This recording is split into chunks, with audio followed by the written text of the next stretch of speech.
Hello to everyone who is joining us. We will give it another one more minute just so people can get signed in before we start. I can see many people joining us. Let's just give it one more minute and we'll start.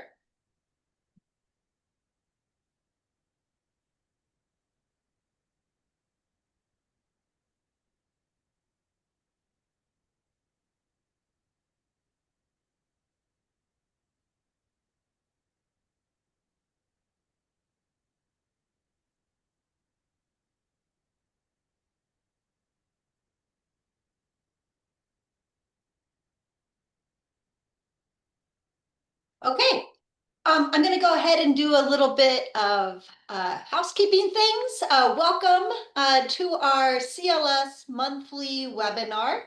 As you know, we do these every month on the last Thursday of the month on different issues that CLS represents individuals. Next month, Thursday, September 25th, we will be doing a webinar on child support 101. And you will be able to register for that the same way you registered for this webinar. After the webinar, this will be on our YouTube channel. So if you don't need to sit and take lots of notes, you can have access to it on our YouTube channel. We will be able to answer general questions about the law at the end.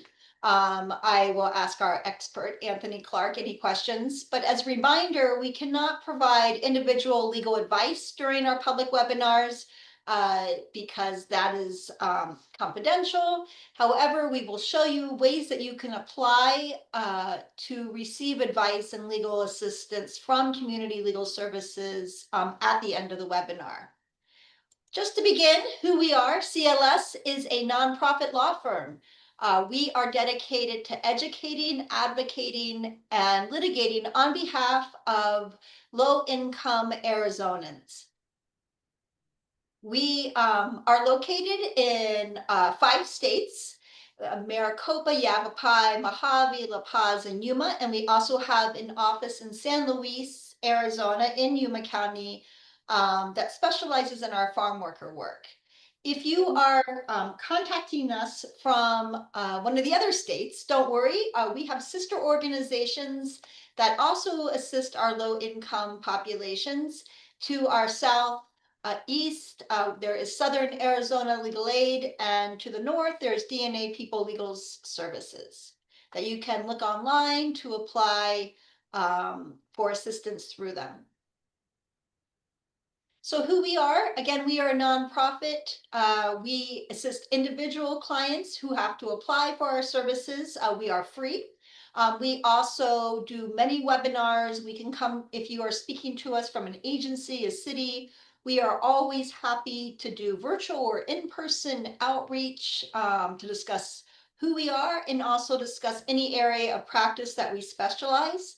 Those areas of practice include consumer, which we are discussing today, education, employment, especially unemployment, wage and hour, and farm workers. We represent farm workers throughout the entire state. Family law, housing, specializing really in tenant rights and foreclosure, healthcare and economic stability, criminal set-asides, and federal tax issues. You can see further what we do if you go to our website, clsaz.org. Or you can email us, and I'll show you again how to apply for services at the end of this presentation. But let's go ahead and give it to our expert. I'm so excited that we have Anthony Clark here today. He is one of our amazing consumer attorneys at CLS who specializes in this work. Again, he will not be able to provide individual advice, but if you have general questions about things he says, just type it in the chat, in the Q&A, and we will get to those questions at the end of his presentation. So take it away, Anthony. Thank you, Pam, for that introduction. And so today we're going to prepare some of you who are about to receive the largest electric bill you've ever received, or maybe you got it last month, or maybe you'll get it next month. But we know some of you will ask, why is your bill so high? And so we thought it would be helpful if we kind of explain how unique Arizona is in terms of an energy landscape and maybe address why the summer billing is different from the winter billing. These 3 months of summer are very expensive. And so we'll explain what it is you're buying, what is a kilowatt hour, and how to choose a rate plan that's best for your home and your usage. We'll explain peak and off-peak cost differences and why there is a difference. And we'll discuss some strategies to shift your use between the peak periods to the off periods and save money. We'll also tell you about the customer portals that you have available from APS and SRP that illustrate your usage and costs. And we'll explain how the demand plans work. They're the cheapest plans, but there are some details you have to be aware of before you change to a demand plan. And we have some long-term saving strategies, as well as some low-cost and zero-cost tips for fast savings. One of the main tips we're going to share with you is called pre-cooling to avoid peak pricing. And part of that is upgrading to a smart thermostat, probably for free. And we'll have some pro tips and DIY upgrades we can suggest. And when things get out of control with the energy costs, there may be a risk of disconnection. So we'll help. We'll show you how to avoid crises and manage them when they come up, and how some disputes with the utility company may be resolved. All right, Pam, let's see what's next. Arizona is a unique place in the world in terms of our energy supply and demand, and we've built up our energy structure to accommodate the very heavy demand in the 3 summer months when we have many 110-degree days, and some would say more now than before. Statistically, it looks that way, that we have more 110 degrees days than before. There's lots of construction and manufacturing. We're thankful for that, a robust economy. And of course, we're thankful for the data centers, the huge data centers that are coming to Arizona. But they do come with a cost. They require continuous electrical service, and it's a huge demand. So we have to build up our grid to accommodate that. And there's no question about it, air conditioning is a necessity here in Arizona. You couldn't survive without it, or many of us would not. It's not a luxury. You have to have it, or things can become very dangerous.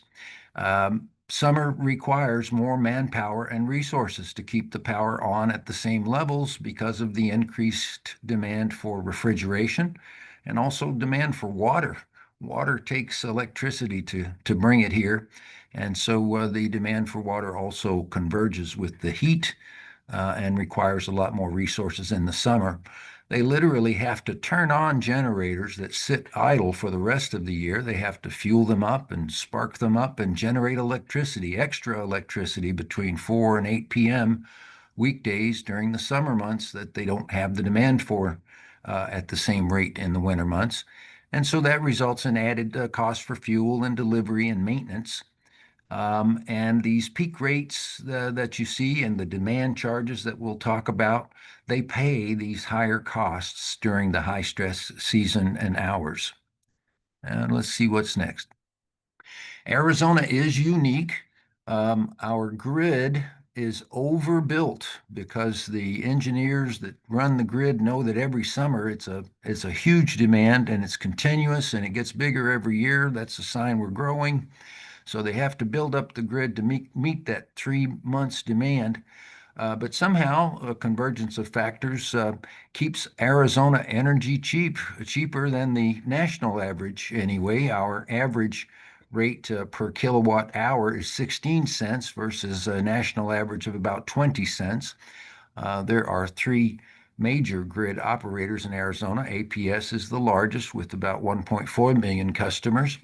APS costs about 25% more, or at least maybe as much as 25% more than SRP. SRP has about 1.1 million, and Tucson Electric Power has zero point 0.4 million, about 400,000 customers. Where does our electricity come from? 30% of it is coming from the Palo Verde nuclear power facility out around Tonopah. It's the nation's largest nuclear power plant by output. And a little more than half of our energy comes from fossil fuel, mainly natural gas. So our prices are very much tied to natural gas prices. And Arizona is enjoying about 16% renewable energy generation coming from the sun and wind, mostly solar. 13% of our generation comes from solar, and we are number two in the country for solar capacity or the potential to produce electricity from solar. Nevada being just a little farther north and a little cooler does a little better along those measures. Yuma just an anecdote there. Yuma has the Guinness World Record for the most sunny days.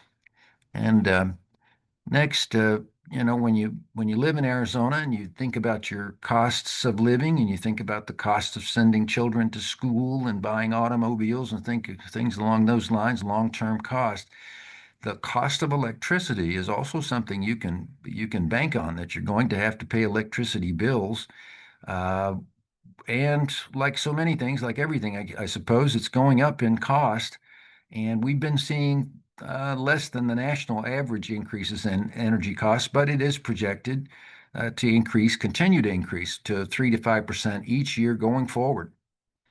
So, with that in mind, if you have an average Arizona household, you spend about $250 a month. And with those increases in mind, then certainly an average household could spend more than $100,000 for electricity in the next 20 years.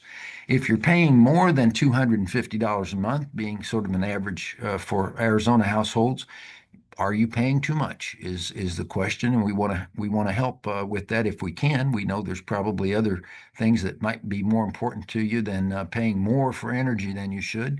So let's see what we've got in store here for you. What's next, Pam?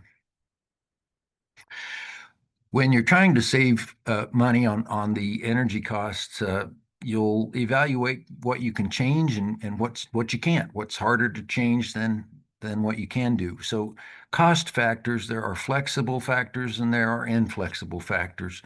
You can choose, you have the power to choose the rate plan that your utility company offers, and that will affect how much you pay.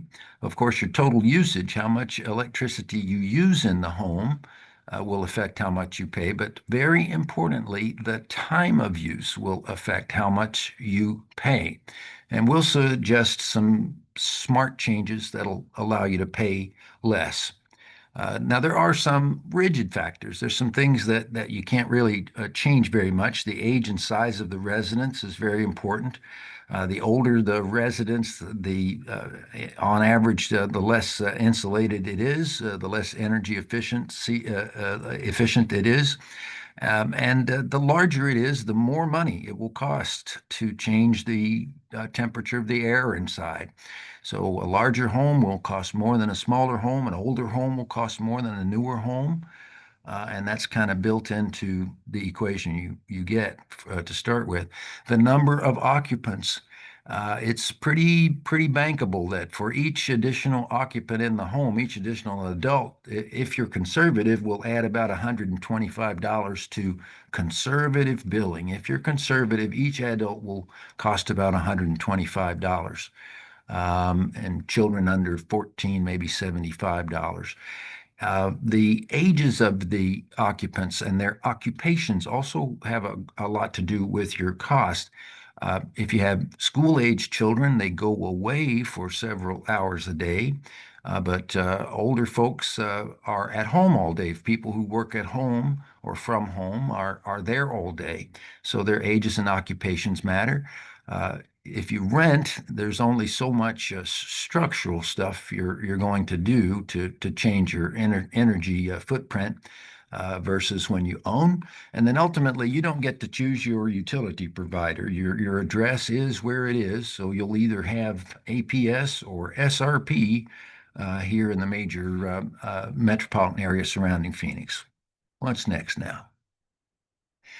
What is a kilowatt hour? Most people don't know this because they haven't had the privilege of studying it like we have, but a kilowatt hour is what you're buying from the power company. And if you think of it like a gallon of gas, we know how much a gallon of gas is. It's maybe 350 some places, somewhere around there. We know what a gallon of gas looks like. Some of us have held a gallon of gas in our hand. We put it in our car all the time. You can't really hold a kilowatt hour of energy, but an illustration that might paint a pretty good picture is if you take 10 100-watt light bulbs. So 10 times 100 is 1,000. So if you take 10 100-watt light bulbs and you burn them for an hour, that's a kilowatt hour. 10 100-watt light bulbs for 1 hour will burn a kilowatt hour of energy. Your typical clothes dryer uses a kilowatt of energy every 15 minutes because it's producing a lot of heat and it's running a big motor and air. So at Arizona's lowest rate, you could run your clothes dryer on average for about 12 cents for an hour. At Arizona's highest rate, it would cost $1.48 to do the same thing. Um, and if you have a demand charge plan, that hour of using your dryer could cost as much as $50 or $80, depending on which utility company you have for summer peak pricing. So naturally, if you can run your dryer at some time other than peak hours, that would add up to some money over the a month. Big money, maybe. The rate plans that are available to you, there's really only three basic types, and we're going to discuss those with you, but they vary in terms of how much you pay per kilowatt hour. And the big picture is it costs more in the summer and less in the winter. The highest per kilowatt hour rate is the SRP summer peak rate, and that's 37 cents per kilowatt hour.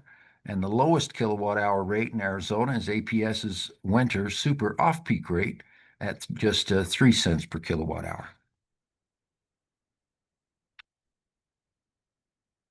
Choosing a rate plan, there's three kinds. You're on one of the three now. When you log into the customer portal on the internet, you can see what plan you're on. And the utility companies, they do some math in the background. They analyze what you're using, how much you're using, how much they're billing you. And they often enough suggest rate plan changes right there on the main page when you log into your online account. They will have done some math and they'll suggest you change to a plan they think might save you money. Of course, if you study the plans a little bit, you might find that you're on the best plan, or you might have a different idea than the utility company suggests to you in terms of changing. But there's three basic kinds. The simplest of these is just the flat rate. You pay the same amount of money for each kilowatt hour, 24 hours a day, 365 days a year, and that's the most expensive rate per kilowatt hour. Um, and there were different plans at different times in the past, and some folks have gotten on plans 10 or 15 or 20 years ago that are no longer offered, and they don't want to change, and they may be good, and that might be the best choice for them, but it's at least worth considering looking at the other plans and your own usage to see if you could save money. So that's the flat rate, the most basic kind of plan, the simplest to calculate. Then there's the time of use plan. Time of use means there are two or three periods in a day when it's more expensive to use electricity than at other times. And in general, those times when it costs more are weekday afternoons, Monday through Friday, because that's when the peak demand happens and the grid has to work really hard to bring the energy to everyone. And so they attempt to encourage people by making it a little more expensive, encourage people to use energy at other times, not during the peak period. So under the time of use plan, the off-peak period is less expensive than the flat rate plan, and the on-peak is 2 to 3 times more expensive than the off-peak. And that's just the basic layout is with the time of use plans, The off-peak period, which is maybe 20 or 21 hours a day, is about a third the cost of the on-peak period, which is only 3 or 6 hours a day. So you try to use less during the on-peak period and use more during the less expensive period to get your tasks done, like cooling, for example. Now, the third kind of plan is the time of use plus demand charge. This is the least expensive plan, but you have to be active in the management of how much you use. This plan is actually 30 to 50% less expensive than any other plan, the time of use plus demand charge plan. Um, but they look at when you used the most during the preceding month during peak time. So whatever your peak time is, whether it's 2 to 8 or 4 to 7, there's going to be one moment in the preceding month when you had more things on than at any other time during that time, and then they charge you by the number of kilowatts you are pulling from the grid during peak time. That one charge, it gets added to your usage charges, and you have to be careful with it to avoid bill spikes. We'll talk some more about that. Let's see what's next, Pam.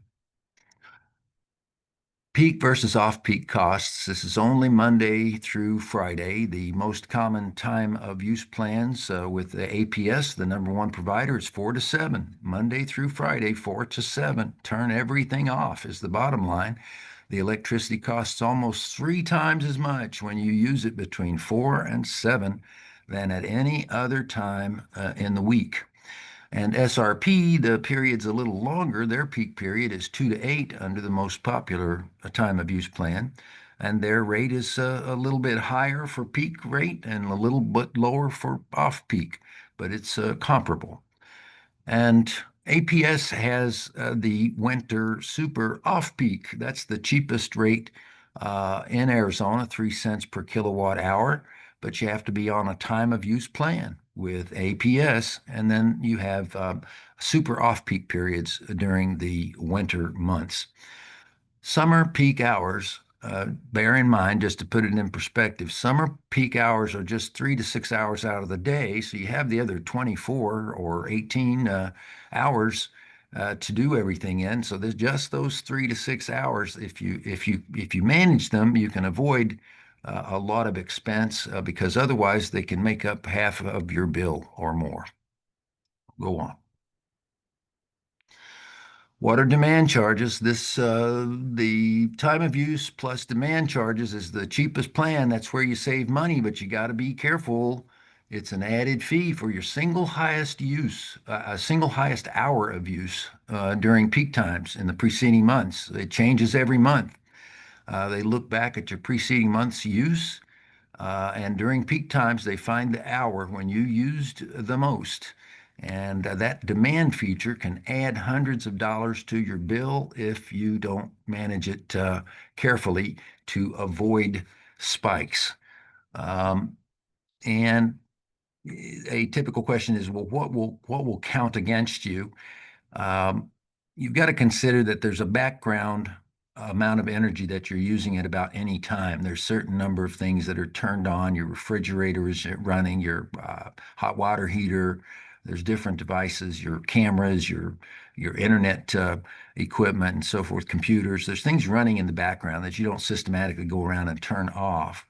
But anything you add to that background load during the peak period raises the demand that you're requiring, the energy that you're requiring from the grid. APS is a little more lenient about how long you turned on something extra. They don't count it until it's been on for 60 minutes, but SRP counts it if it's been on for 30 minutes. So just the key is figure out what you can turn off during that peak period and do your best to turn it off and leave it off until peak period is over. Let's look at the next one.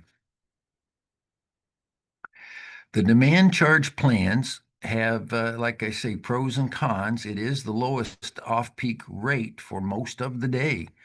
But the risk is if you inadvertently or absent-mindedly turn some things on during the peak period, you can raise the demand that you're making during peak period, and that kicks in a charge of $8 to $20 per kilowatt. So this kind of plan, it's best for small households, one or two persons. If you have more than one or two people, it may be challenging to go around behind all the folks who live in the home, especially those who don't pay the electric bill. It may be hard to go around behind them and see that they don't turn things on. Again, turning something on for a minute or two and catching it and turning it off, that's not going to affect you. It's 60 minutes that matters to APS, 30 minutes to SRP. But here are some things, here are some appliances that use 1 kilowatt per hour. So that would trigger an increase in your demand rate if you use any of these things for an hour. A microwave, a coffee maker, a toaster, a vacuum, an iron.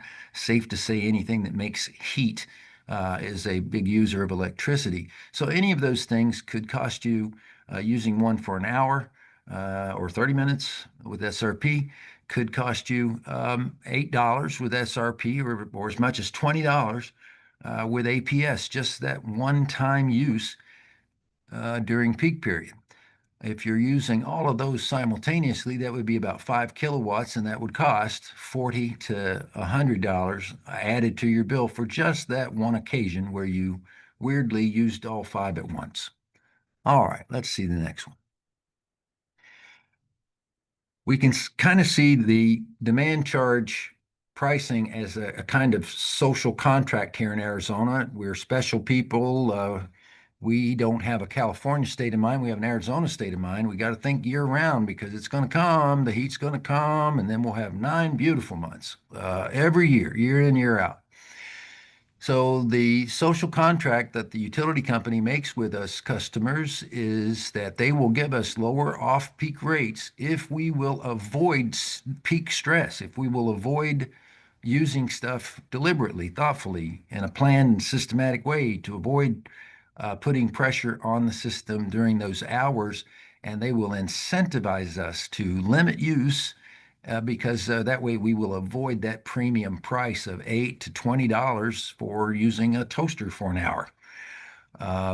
It also encourages us to reduce the background use. Go around, find out what's running in your home that you don't really need to run during the peak period, so that there's less overall demand on the grid. But when you do use, and it's there for you to use, you're saying, okay, I've decided I have to do this laundry now. I have a big appointment, or whatever the case may be.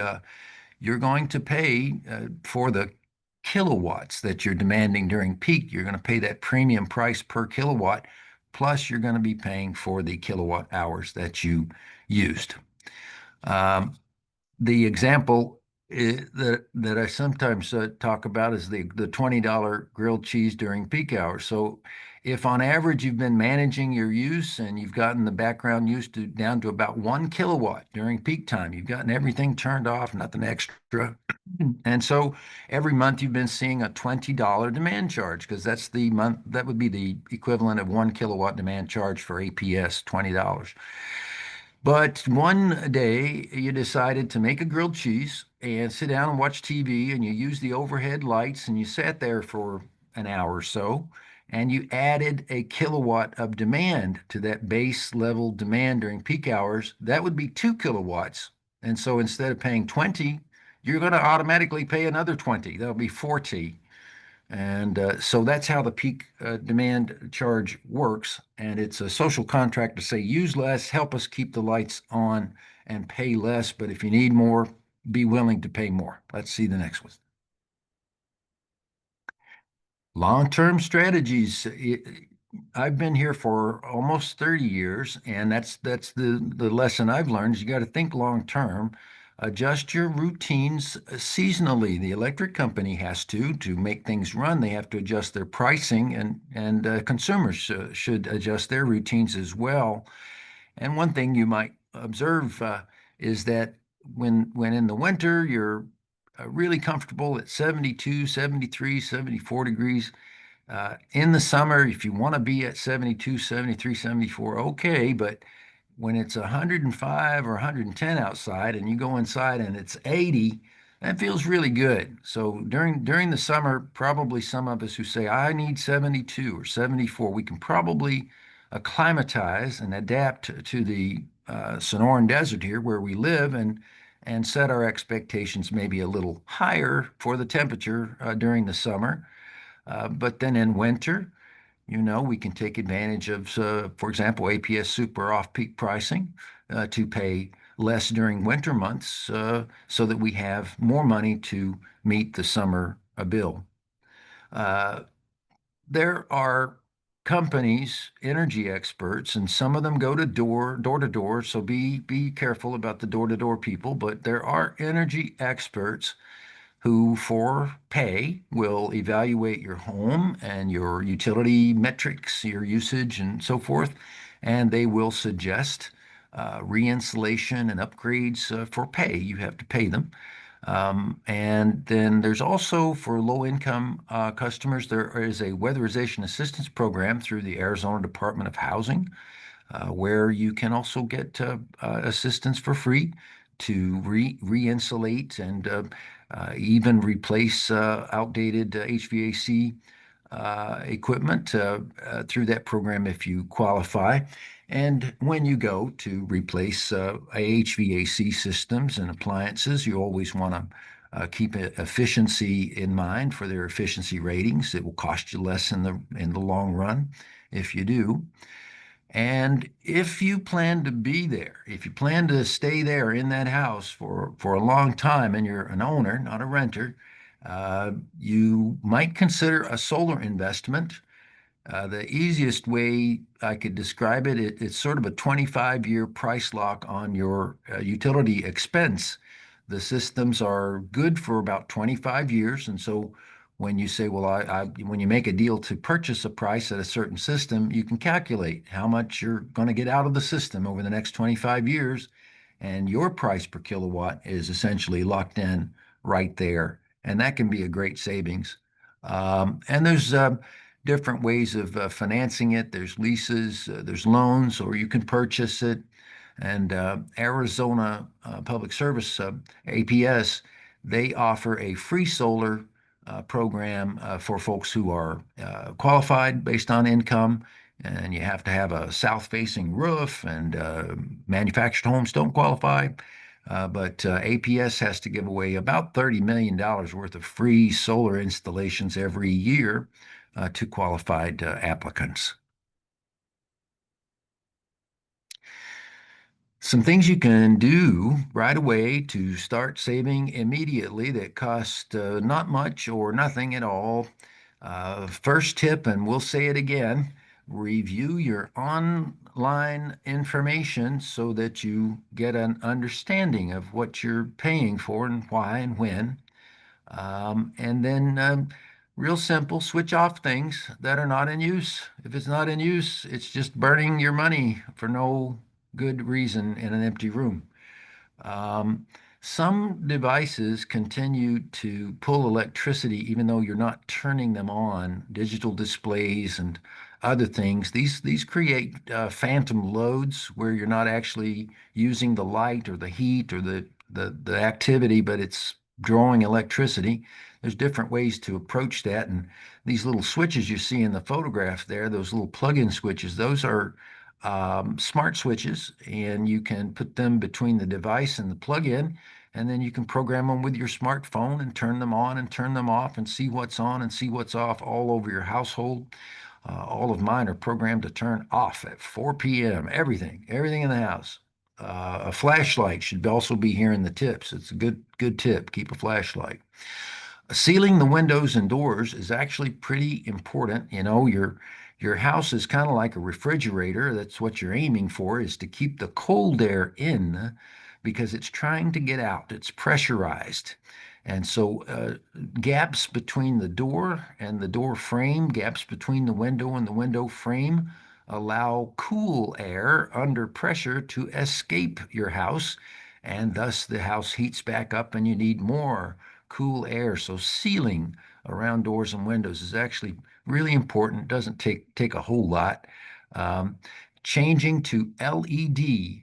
Uh, uh, this is very important because they put off less heat, the same amount of light, and they may be a slightly bit more expensive than incandescent bulbs, but they're a lot easier on the electric bill. Using fans in the home. I know it sounds like an old idea, but stirring the air in the home will, if nothing else, make you feel cooler than you might otherwise without it, and thus maybe you can avoid using the AC during these very challenging times every day, Monday through Friday in the afternoon. Let's see what's next, Pam.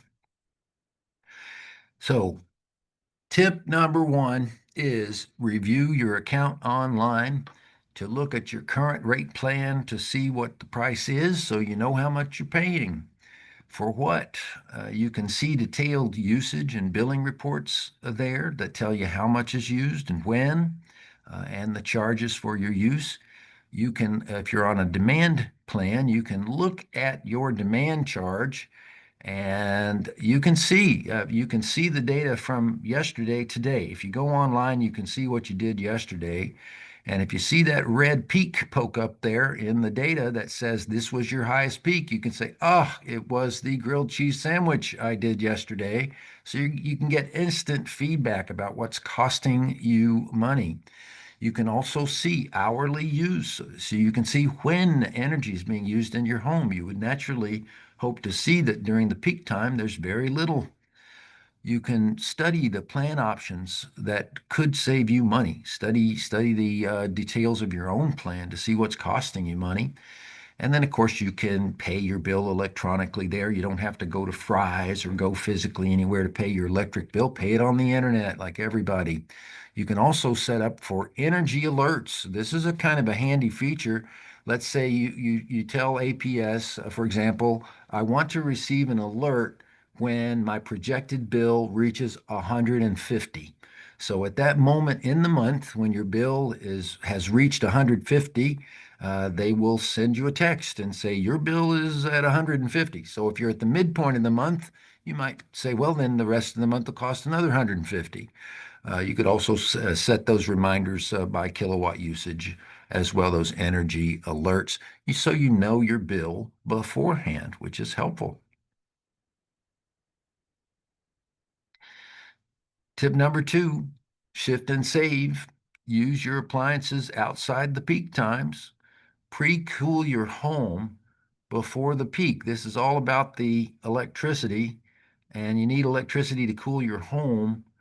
And so if you do that with off-peak electricity and get the temperature down, then you can just turn the AC off during the peak period or as much as the peak period as possible.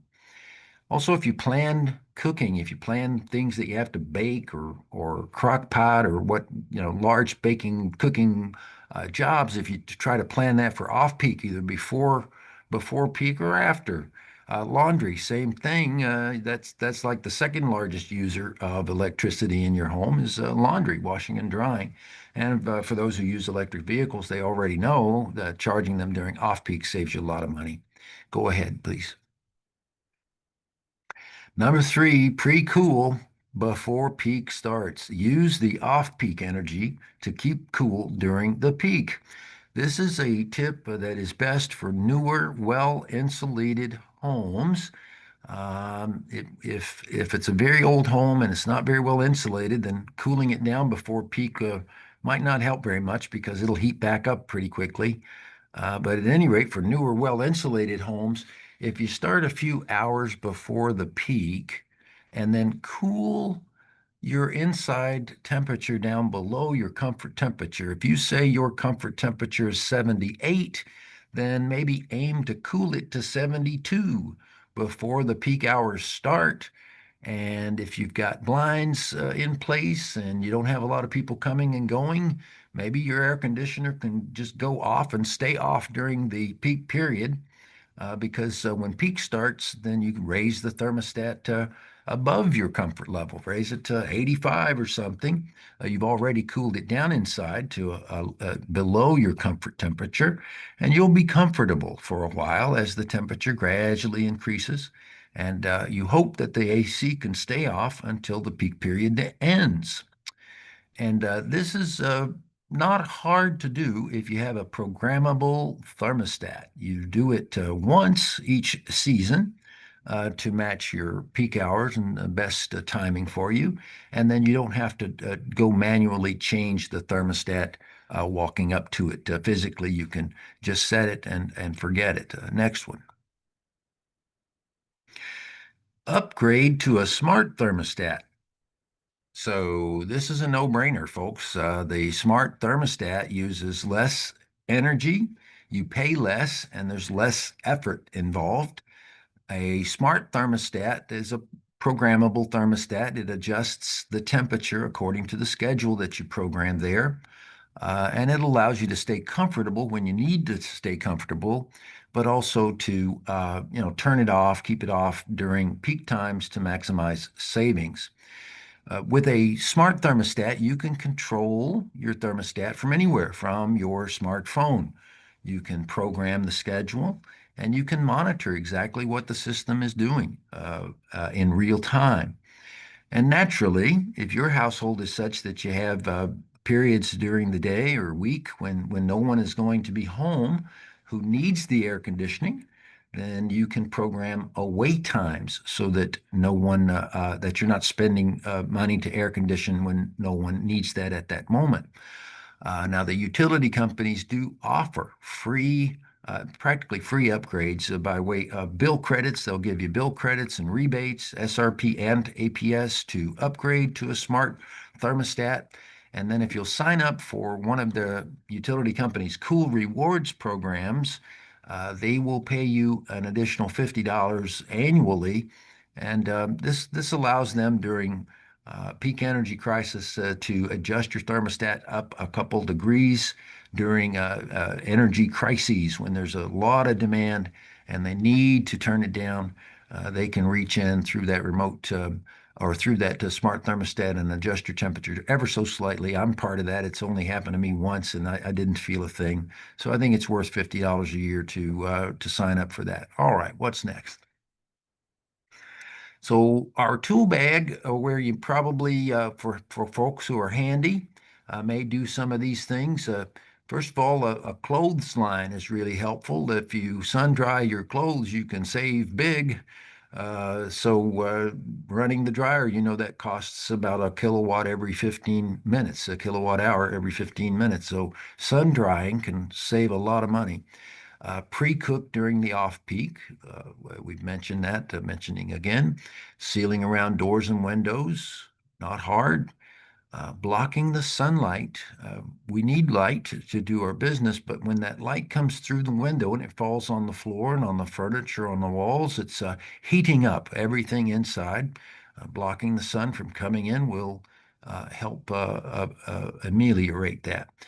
Insulating outlets and light switch covers. Now, those photographs right there illustrate something that a lot of people don't even think about because it's out of sight. Behind those covers on your outlets and light switches, there's a gap between that box and the drywall there. And your house, remember, you want it to be sort of like a refrigerator. You want it to be sealed. So if you've got 50 outlets in your house, you have 50 holes where air is escaping from the inside to the outside, your pressurized air.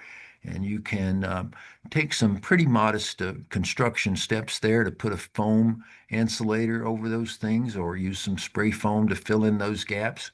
Um, and a lot of people, I think, maybe it's only me, but a lot of people might not think about their attic access door, that port in your ceiling somewhere in your house that would allow you to get up into the subroof and work in your attic or repair or whatever up there. That's a big hole in your ceiling.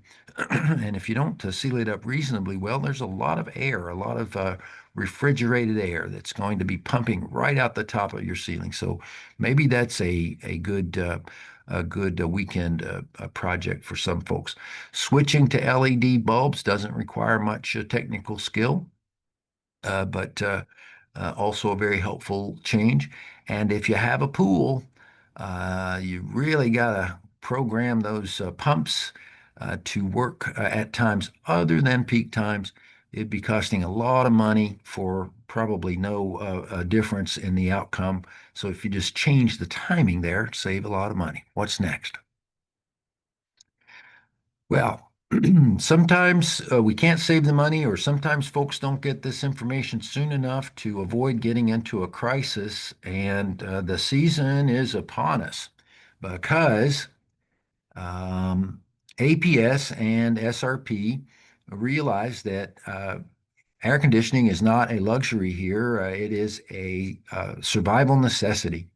And so between June 1st and October 15th, APS does not disconnect anyone because of non-payment.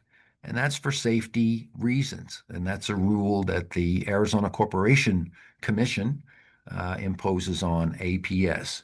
SRP takes a different approach. They're not governed directly by Arizona Corporation Commission, and they will not turn off the electricity for non-payment when a certain index on the heat index is reached, and so it's probably about the same result. But it's a very serious matter. We are number one here in Maricopa County for a very dubious reason. We have the highest number of heat-related deaths in the country, the highest number of heat-related deaths, more than 650 each year for the last 2 years.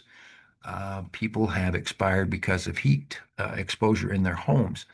Now, this would predictably affect elderly folks who maybe don't understand their billing or don't understand smart thermostats or peak hours or any of that. Large families where they really are having a hard time controlling use.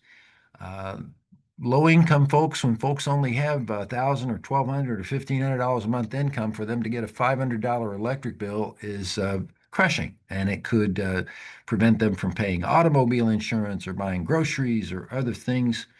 So they could face a disconnect. Obviously, someone who's lost their job may be having difficulty in this area as well. So watch out for your friends and family members who may be under some duress in these summer months. And keep in mind that past due bills after October 15th with APS could cause a disconnect.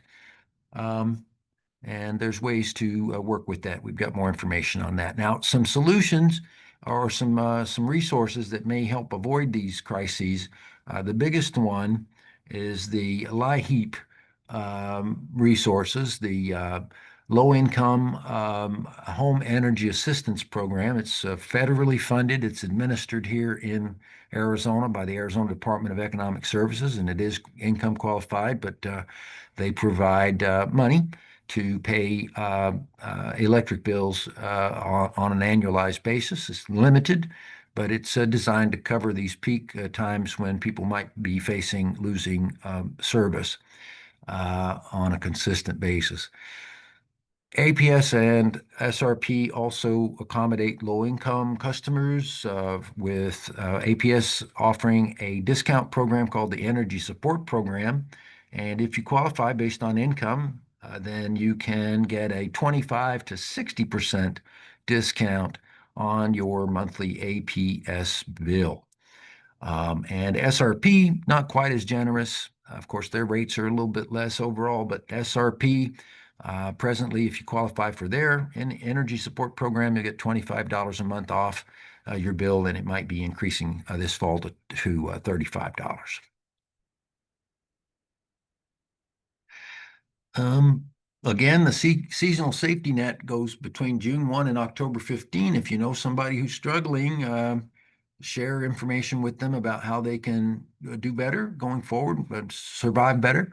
But bear in mind that October 15, there could be a risk to shut off to someone who's struggling on this issue. The Weatherization Assistance Program is a long-term approach to trying to re-insulate and make older homes for low-income customers more energy efficient so they save money in the long term. There's also resources from the Short-Term Crisis Services program administered through ADES, the Arizona Department of Economic Security, and it's designed to meet short-term utility crises demands for payments. And that's going to be income eligible too. Now, each of the utility companies will make payment arrangements with you. They'll take a delinquent bill and spread it out over a number of months. And ultimately, if the customer ends up in a bankruptcy because of whatever reasons, the effect on the utility bills that are unpaid at that time, those bills are going to be eliminated in the bankruptcy. It would be illegal for the power company to interrupt their service because of a bill that's going to be eliminated in the bankruptcy, and they only have to pay a new residential service deposit. So you may have someone who has a $2,000, $3,000 electric bill. If they're going through bankruptcy, that will be eliminated, and the power company will have to leave the service on. They can only require a new residential service deposit. When you have a dispute with the utility company, of course, you could always get a lawyer. But, first of all, try to resolve the dispute directly, dealing with the utility company. And, if that's true, then you have more reason than ever to go online and understand the billing and the history and the payments. So if you have a dispute, you're going to be unarmed and defenseless if you don't understand your bill. You have to go online and study your bill. But there are offices of ombudsman. They're not judges.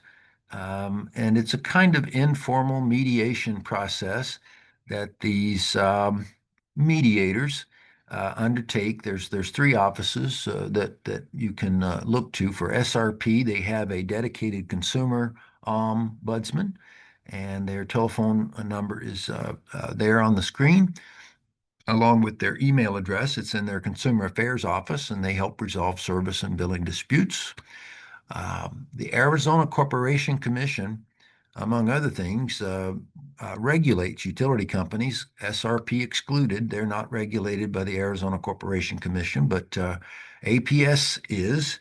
And Arizona Corporation Commission has a customer services unit that's dedicated to attempting to resolve claims of wrongful disconnect or billing and deposit disputes.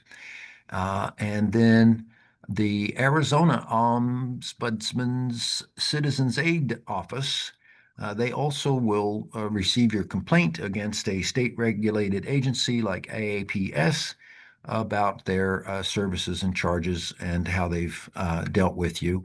And all that information is available there on the screen.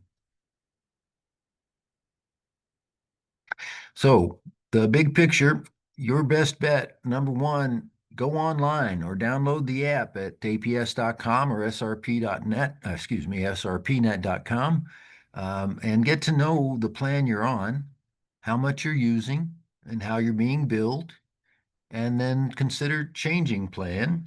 And now you know there are three kinds, and you know that the cheapest but a risky plan is time of use plus demand, not for bigger families. Uh, Probably not, but for smaller households, can save you a bunch of money.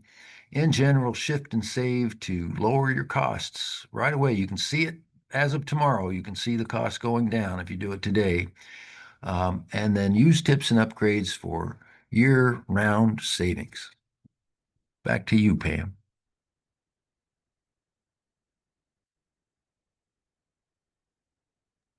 Great, thank you, Anthony. So I'm going to go over just how do you apply for services at CLS, and then we're going to take questions from the Q&A. So if you have a question and you haven't already put it into the Q&A, a general question, go ahead and do that. If you would like to apply for services at CLS, here is the telephone number. You can call us 9 a.m. to 2 p.m. You can also apply online at AZ Law Help, and that at that website. There's also in our rural offices outside of Maricopa, you can call them directly about how to apply in person. Here in Maricopa County, we are three different, if you want to apply in person, on Tuesdays, we are in Peoria. On Wednesdays, we're at Native Health in Central Phoenix. And on Fridays, we are in Mesa in the mornings. I'm going to go to some of our questions now. The first question is, the person said, I have SRP and they claim peak times are 3 to 6. Now, Anthony, I know that you said 2 to 8. Is that right for SRP? And it was my understanding it depends on the plan, but most generally it is 2 to 8. Is that correct for SRP? That's right. They have a plan EZ3, and it is with a peak hours between 3 and 6, and slightly different Okay. rates than the 2 to 8 variety. So there are different plans, and you kind of sort of have to pick the plan you think will work with your schedule, your family schedule, and your usage habits. So yeah, there is a 3 to 6. And the winter time of use plan gets different as well. There's two peak periods during the winter months. And so there's differences, yeah. And Anthony, they can look online when you showed how to go online. Is that something you can see then, what the peak hours are for your plan on your online Definitely. account? Definitely. If you just go to aps.com or srpnet.com, and when you log in, you'll see your plan. They'll even tell you, they do some math over there. I guess they want to tell you before you figure it out on your own, and then you maybe would look bad, but they tell you if they think you need to change plans to save money. Hmm. It'll display it right there in the dashboard when you log in. This is a little bit involved. Comment and then question. Says, hi, Anthony, you mentioned data centers and its effect on energy demand. The New York Times ran a story a while ago about a large Wall Street investment firms moving to buy some states' utility companies so they can benefit from the rising demand for electricity from these data centers like the ones you mentioned here in Arizona. And I think one of these firms just recently moved in acquiring the energy company TXNM in New Mexico. Since private equity firms like Blackstone generally seek to maximize profits, often by burdening the company's financing with large amount of debt, do we foresee that this will lead to higher energy costs for residents if they begin to acquire utility companies? Or would the current regulations protect from this? Could a private equity firm acquire companies in Arizona like they did in New Mexico? Well, APS is the largest grid operator, and APS is a publicly traded company. Any of us can buy stock in APS, and if we were owning stock in APS, we would want our stock to go up. We would want it to split. We would want it to make more money. It is a private company, so there's absolutely no doubt that they will attempt to make money. That's what they have to do as a private company. SRP, on the other hand, is almost quasi-governmental. They're not publicly traded. They have their own sort of quasi-governmental governing body, and that's excuse me, that's the Palo Verde nuclear power plant. So that won't be acquired by private concerns. APS is for sale, as far as I know. So if private equity wants to acquire APS, certainly they could. But APS is subject to regulation by the Arizona Corporation Commission. Rate increases and so forth are regulated. They don't get to do just whatever they want. But without studying it more, I would have to say I think APS is for sale to anybody who wants to pay enough money for it. So are prices going to go up? Yes. Energy costs are going to go up. My prediction. Um, Maribel, one of our amazing CLS paralegals, has pointed out that SRP will also does a virtual home energy evaluation for free. So that is a great tip from Yes, Maribel. that's fantastic.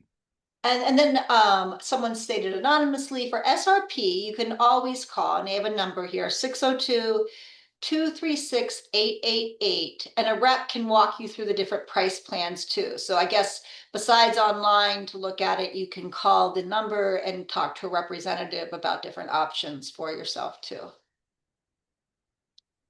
All right, and those are the questions. I really, really found this helpful. Halfway through your presentation, I texted my family who works from home and said, please turn everything off before 3 o'clock. Yeah. Oh, Yeah. I've been asked to repeat the phone number. This is the phone number for SRP's rep. And again, this is number coming from an anonymous. I don't have the website in front of me, but an anonymous person has stated that the phone number is 602-236-8888. I would look online also to check the number for SRP. All right, I think that is everything that we have. And I appreciate you can go onto our website to see how to apply for services. Again, we will see you next month on September 25th for Child Support 101, a different change of directions. But we will be doing that at noon, the last Thursday of the month. I really want to again thank Anthony for this presentation. Very, very helpful. Uh, Thanks for having me. all right, thanks everyone. Have a good afternoon. Shut things off. That's what I learned today. Turn those things off. All right. Thanks everyone. Bye.